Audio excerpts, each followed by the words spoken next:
कैसे हुआ था हनुमान का जन्म? श्री राम भक्त हनुमान की शक्तियों और चमत्कारों के बारे में कई किस्से और कहानियां मौजूद हैं, लेकिन क्या आप जानते हैं कि अंजनी पुत्र हनुमान का जन्म कैसे हुआ था?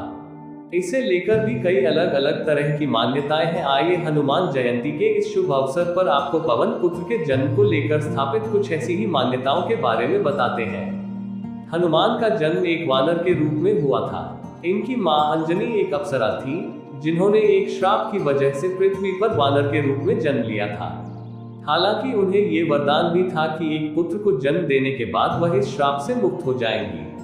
वाल्मीकि की रामायण के मुताबिक हनुमान के पिता केसरी बृहस्पति पुत्र थे, जो स्वयं राम की सेना के साथ मिलकर रावण के खिलाफ लड़े थे। अंजना और केसरी ने पुत्र प्राप्ति के लिए भगवान शिव की उपासना की थी। इनकी तपस्या से प्रसन्न होकर भगवान शिव ने ही इन्हें पुत्र का वरदान दिया था। एक अन्य कहानी के अनुसार हनुमान भी शिव के एक अवतार ही थे। एक पौराणिक मान्यता के अनुसार मारुति एक वन में अंजनी को देखकर उन पर मोहित हो गए थे। अंजनी गर्भवती हो गई और इस तरह पवन पुत्र हनुमान का जन्म हुआ।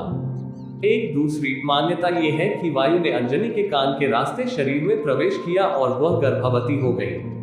एक कहानी में ऐसा भी बताया जाता है कि महाराजा दशरथ ने पुत्रेष्टि यज्ञ से प्राप्त हवि अपनी तीनों रानियों में बांटी थी। इस हवि का एक टुकड़ा गरुड़ उठाकर ले गया और वो टुकड़ा उस स्थान पर गिर गया जहां अंजनी पुत्र प्राप्ति के लिए तपस्या कर रही थी। हवि खाते ही अंजनी गर्भवती हो गई और इस तरह हनुमान का जन्म हुआ। विष्णु पुराण और नारद पुराण के कथानुसार नारद एक राजकुमारी पर मोहित होकर भगवान विष्णु के पास पहुंचे और उन्हें अपने जैसा रूप देने के लिए कहा, ताकि स्वयंवर में राजकुमारी उन्हें हार पहना सके। उन्होंने विष्णु से हरि मुख की मांग की। हरि भगवान विष्णु का ही दूसरा नाम है। हालांकि विष्णु जी ने नारद को एक वानर का चेहरा दे दिया, जिसे देखे बगैर नारद स्वयंवर में पहुंच गए। स्वयंवर में एक वानर को देख पूरे दरबार में हंसी के ठहाके लगने लगे।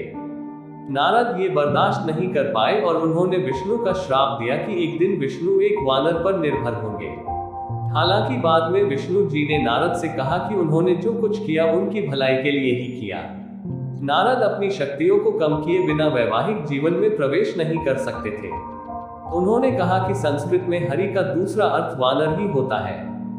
ये जानने के बाद नारद अपना श्राप वापस लेना चाहते थे, लेकिन विष्णु ने कहा कि उनका यही श्राप एक दिन वरदान बन जाएगा। कालांतर में हनुमान का जन्म होगा, जो भगवान शिव का ही एक रूप होंगे और उनकी सहायता लेकर प्रभु श्री राम रावण का वध करेंगे। तंत्र मंत्र में हनुमान की पूजा एक शिर, पंचशिर और एकादश शिर, संकट मोचन, सर्वहितरथ और रिद्धि सिद्धि के दाता के रूप में होती है। आनंद रामायण के अनुसार हनुमान जी की गिनती 8 अमर देवों में होती है। अन्य 7 हैं अश्वत्थामा, बलि, व्यास, विभीषण, नारद, परशुराम और मार्कंडेय है।